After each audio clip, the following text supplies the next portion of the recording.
No shortage of things to talk about, especially in terms of international relations with the U.S., but we want to focus on Greenland today with you.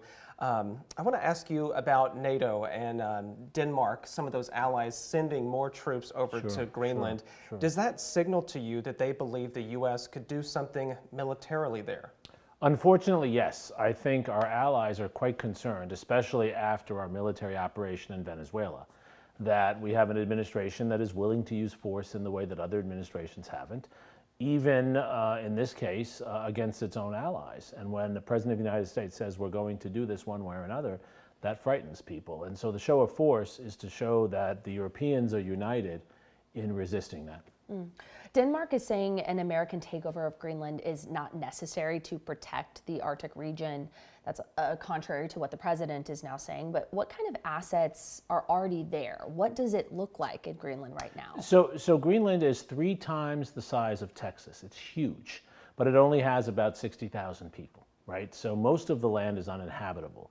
What it has, in addition to access to Arctic seaways, which are now more accessible because of the melting of the snow with global warming, it also has many strategic minerals that are useful both in the technology industry and in military production of one kind or another.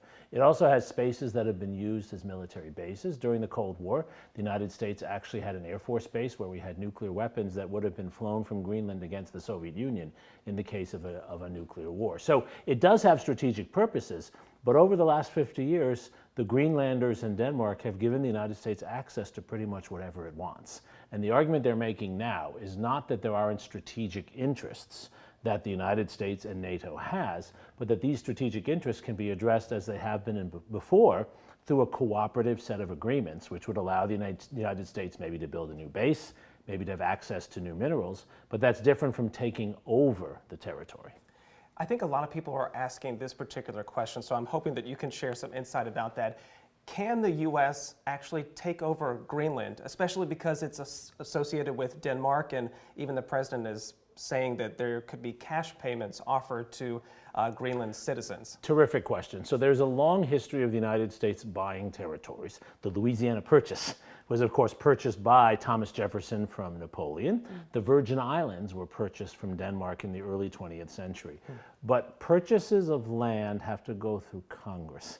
Congress has to appropriate the money, and Congress has to actually sign a treaty, to basically agree to a treaty taking that land from another country. That's what a purchase is. It's a treaty agreement. So the president cannot do that unilaterally.